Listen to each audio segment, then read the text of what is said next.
Diriwayatkan oleh Imam Ahmad bin Hanbal dalam musnadnya bahwa ada seorang laki-laki yang bernama Nuaiman. Ini Nuaiman di kehidupan Rasul sallallahu alaihi wasallam ada orang yang seperti itu gitu.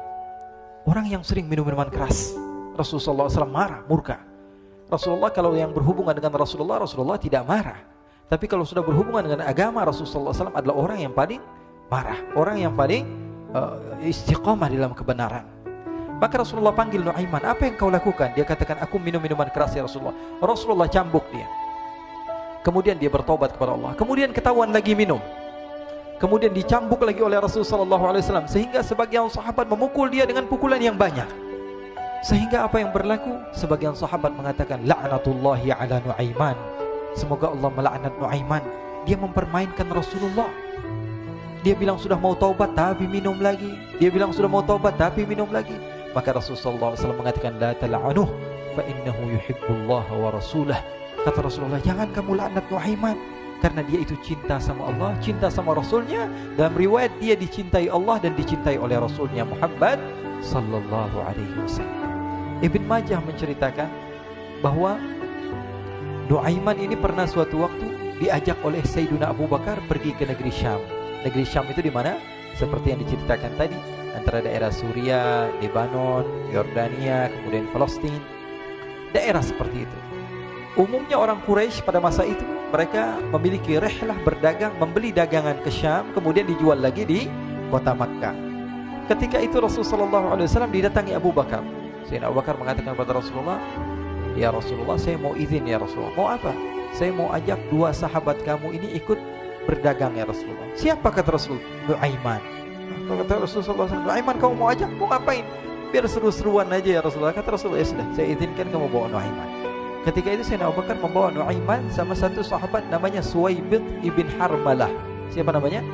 Suwaibid ibn Harmalah. Ini sahabat Rasulullah SAW yang memiliki sifat yang berbeda-beda. Kalau Nuaiman ini aneh. Pernah Rasulullah SAW dibawain makanan banyak, dikasih Rasulullah, dikasih sahabat semua. Semuanya sudah makan, tiba-tiba si Nuaiman ini, sahabat Nabi Nuaiman mengatakan kepada Rasulullah, ya Rasulullah, ini yang penjualnya, tolong engkau yang bayar ya Rasulullah. Makanan udah habis. Makanan udah habis. Rasulullah SAW bingung, saya yang bayar. Akhirnya Rasulullah katakan kepada sahabat, ayo keluarkan uang, kita patungan, kita bayar. Rasulullah aja dimainin, apalagi kita orang. Sallu ala Nabi Muhammad. Nuaiman diajak Sayyidina Abu Bakar. Kata Rasulullah SAW, benar kamu mau ajak Nuaiman? Iya ya Rasulullah. Diajaklah akhirnya. Diceritakan dalam riwayat Ibn Majah, diceritakan juga dalam Siyar A'lam An-Nubala, diceritakan juga dalam musnadnya Imam Ahmad bin Hanbal, dalam riwayat Imam Ahmad bin Hanbal. Maka diceritakan Nuaiman diajak oleh Sayyidina Abu Bakar. Sesampainya di negeri Syam, semua dibagi tugas.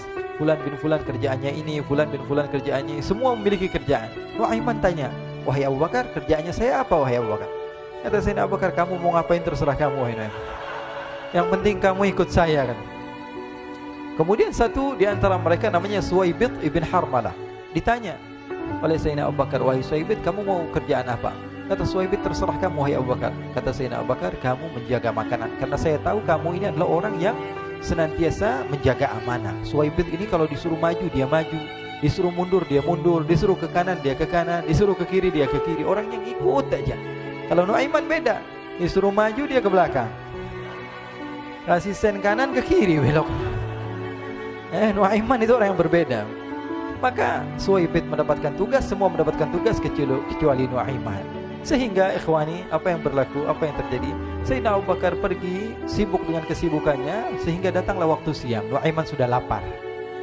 Nuaiman cari makanan. Dia nggak punya uang, diajak Sayyidina Abu Bakar tapi tidak diberikan uang.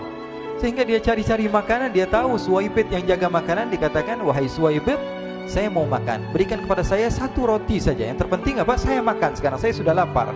Kata Suwaibid, ya Allah Nuaiman, kita tunggu Abu Bakar saja sehingga dia datang, karena ini amanat.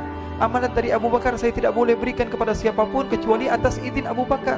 Kata Nuaiman, kasih saya makanan, kalau tidak saya bikin masalah sama kamu. Merah wajahnya Suwaibid, karena dia tahu, jangankan saya, Rasulullah jadi mainin. Bingung, apa yang harus saya lakukan? Akhirnya Nuaiman bilang, gampangannya aja, kata Nuaiman, kamu kasih saya makanan, atau kalau tidak saya bikin masalah sama kamu. Bingung Suhaib pikir panjang. Setelah itu dia katakan, ya sudah Nuaiman, saya tetap mau jaga amanah Abu Bakar, karena saya takut ini adalah perintahnya Allah, perintahnya Rasulullah SAW, dan perintah daripada Abu Bakar sahabatnya Nabi. Kata Nuaiman, kalau memang begitu kamu maunya, ya sudah, berarti kamu ngajakin berantem sama saya. Nuaiman pergi ke pasar. Dia cari-cari tempat penjualan hamba sahaya. Dia lihat-lihat beberapa hamba sahaya. Ini berapa harganya? Ini katanya 10 qalanis. Ini berapa? Ini harganya hitungan orang zaman dahulu. Kita sih hitung seperti dirham, berapa ratus dirham gitu. 200 dirham. Yang ini berapa? 300 dirham. Yang ini berapa harga hamba sahaya? 300 dirham. Harganya antara 300, 200 sampai 100. Kemudian Nuaiman mengatakan kepada penjual hamba sahaya tersebut, saya punya juga hamba sahaya, tapi saya jual cuma 20 dirham saja, murah. Katanya, apa benar ada hamba saya harganya segitu? Iya, karena dia punya aib, ada kekurangan. Apa? Nanti kalau kalian tangkap, dia bakalan teriak, saya ini bukan hamba sahaya tapi orang merdeka. Akhirnya semua orang berkumpul mau beli. Ini Nuaiman sama Nuaiman diajak ke Suhaib bin Harmalah tadi. Kata Nuaiman, itu ada orang yang berdiri sedang menjaga makanan, itu hamba sahaya saya, tangkap saja. Oh baik. Diberikan uang 20 dirham, dimasukkan oleh Nuaiman ke kantongnya. Kemudian Suhaib ditangkap. Ketika ditangkap, Suhaib teriak, saya bukan hamba saya orang merdeka. Maka orang-orang tersebut mengatakan, saya sudah tahu kekurangan kamu. Ini memang kekurangan kamu, memang kamu, tapi saya tidak perlu dengan bacot kamu, yang penting kerjanya kamu gitu. Ya kan hamba sahaya untuk apa? Untuk kerja. Mau dia ngomong apa, mau ngomel, terserah, yang penting dia mau kerja. Akhirnya ditangkaplah Suhaib dan dijual di pasar. Nuaiman punya uang banyak ini. Dia beli makanan, dia beli minuman, dia beli hadiah buat Rasulullah. Dia beli macam-macam di negeri Syam ini. Waktu itu adalah superpower, adidaya Romawi. Pada masa itu semua barang mahal, tapi Nuaiman banyak uangnya. Dia belanja ini, belanja itu, sehingga Sayyidina Abu Bakar pun pulang. Ketika Sayyidina Abu Bakar pulang, Sayyidina Abu Bakar cari, mana ini Suhaib? Kita semua sudah lapar. Kata Nuaiman dengan mudahnya dia mengatakan, sudah saya jual wahai Abu Bakar. Maka Sayyidina Abu Bakar bertanya, apa yang kau lakukan wahai Nuaiman? Diceritakan oleh Nuaiman dengan jujur. Nuaiman ini orangnya apa adanya, tapi nyusahin. Saya jual. Akhirnya dibawa oleh Nuaiman, Sayyidina Abu Bakar pergi ke mana? Ke pasar. Lalu dibeli lagi oleh Sayyidina Abu Bakar As-Siddiq, Suhaib yang tadinya orang merdeka menjadi hamba sahaya sebentar, kemudian dibeli lagi oleh Sayyidina Abu Bakar. Pulang ke Madinah, kisah ini diceritakan di hadapan Rasulullah SAW. Maka perawi mengatakan, fadhahikan nabiyyu hatta badat nawajiduhu. Ketika diceritakan kisah Nuaiman tersebut dengan Suhaib, Rasulullah tertawa sejadi-jadinya sehingga gigi geraham Rasulullah SAW nampak di wajah mata para sahabat. Sehingga perawi lain mengatakan, 1 tahun berlalu Rasulullah, setiap ada tamu yang datang pada Rasulullah akan ceritakan kisah Nuaiman menjual Suhaib tersebut. Jadi ada ikhwani, jangan kalian kira Rasulullah SAW itu hidup di satu masa sahabat-sahabatnya itu seperti ustadz-ustadz yang khusyuk, yang kayak Habib bin Anis ini banyak. Bahkan ikhwani, mungkin di akhir karena masanya sudah habis, pernah suatu waktu Rasulullah SAW didatangi asyraf, delegasi dari beberapa negara yang ingin mengenal apa itu agama Islam. Sehingga mereka datang ke rumah Rasulullah SAW membawa unta, kendaraan yang ketika itu kendaraan yang paling mahal mereka miliki. Itu untanya yang paling mewah. Diikat di depan rumah Rasulullah SAW.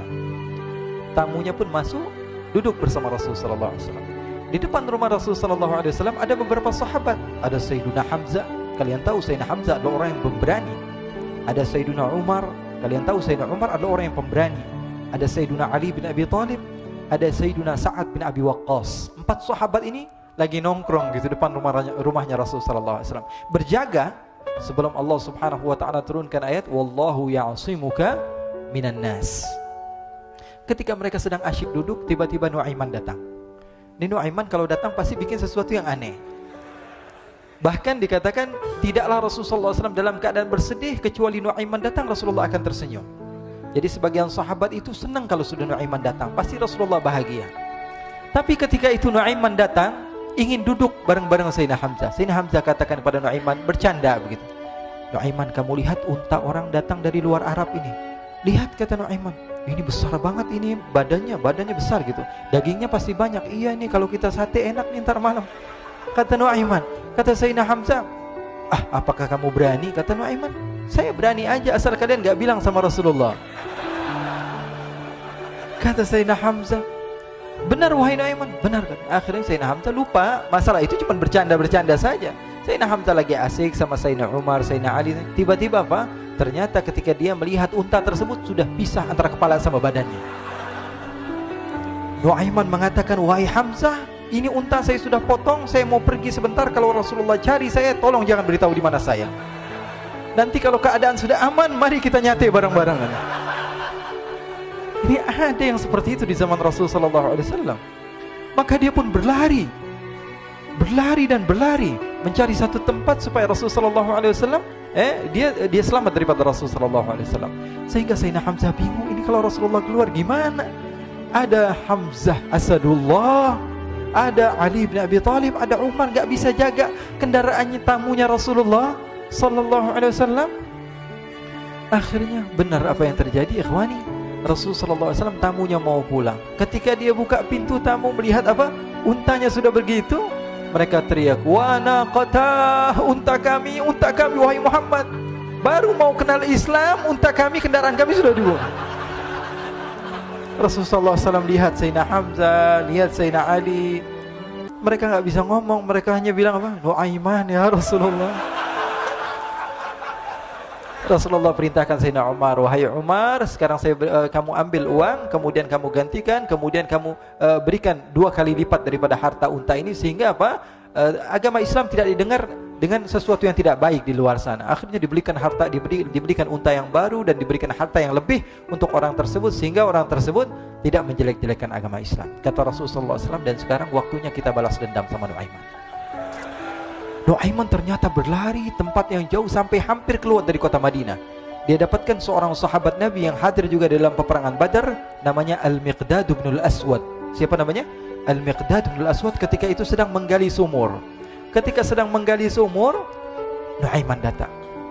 Nuaiman katakan kepada Miqdad, wahai Miqdad, wahai sahabat Rasul, kamu orang yang hadir dalam peperangan Badar, kamu adalah orang yang hebat. Dipuji-puji sama Nuaiman. Ada maunya ini. Akhirnya dia bilang, wahai Miqdad, tolong saya. Kenapa wahai Nuaiman? Kamu ini kekasihnya Rasulullah, orang yang disayang sama Rasulullah. Kenapa? Saya ini sedang dikejar-kejar orang jahat. Tolong selamatkan saya. Saya pengen masuk ke dalam sumur, boleh atau tidak? Kata Miqdad, siapa yang mengejar kamu? Pokoknya saya dikejar sama orang-orang. Kamu mau atau tidak selamatkan saya? Ya sudah, selagi kamu itu adalah sahabat Nabi, silahkan kamu masuk. Masuk akhirnya Nuaiman ke dalam sumur tersebut. Lalu Nuaiman mengatakan, wahai Miqdad, dia keluar lagi. Nanti kalau ada yang cari saya, tolong jangan beritahu saya di dalam sumur ya. Kata Miqdad, baiklah. Kata Nuaiman, siapapun yang bertanya tentang saya, kamu tidak akan kasih tahu? Iya, kata. Walaupun Rasulullah yang tanya saya? Katanya, enggak mungkin Rasulullah datang ke tempat sejauh ini. Iya, walaupun Rasulullah. Akhirnya masuk Nuaiman. Setelah beberapa menit Rasulullah dan rombongan benar datang. Miqdad bingung ini. Ini kenapa Rasulullah datang ke RW kami ini? Ada apa ini Rasulullah sampai sejauh ini? Ditanya, ya Rasulullah, ada apa ya Rasulullah? Kata Rasulullah, saya cari Nuaiman. Di mana Nuaiman? Innalillah, kata Miqdad. Enggak dijawab ini Rasulullah. Kalau dijawab saya ingkar janji. Akhirnya apa dia katakan? Wahai Rasulullah, mata saya tidak memandang kepada Nuaiman, tapi tangannya nunjuk ke dalam sumur. Sahabat. Apa dia bilang? Mata saya tidak melihat kepada Nuaiman, tapi tangannya nunjuk ke sumur. Akhirnya dibuka sama Rasulullah, Nuaiman muncul. Kata Rasulullah, Nuaiman, kamu bikin malu saya, wahai Nuaiman. Ya Rasulullah, yang bersalah bukan saya, tapi orang yang mencari saya bersama kamu ya Rasulullah. Akhirnya Rasulullah nengok, siapa? Ternyata Nuaiman sudah lari kabur. Sallu ala Nabi Muhammad. Kisah-kisah seperti ini sebenarnya banyak sekali ya. Ini menunjukkan kepada kita bahwa kehidupan Rasulullah itu begitu indah. Rasulullah SAW, kalau kamu mau menjadi orang yang baik, contoh Rasulullah. Mau menjadi bapak yang baik, contoh Rasulullah. Mau menjadi pemimpin peperangan yang baik, Rasulullah. Mau menjadi murid yang terbaik, contoh Rasulullah. Bagaimana akhlak Rasulullah. Mau menjadi suami yang baik, contoh Rasulullah. Dalam segala hal, apapun itu, Rasulullah SAW adalah makhluk yang paling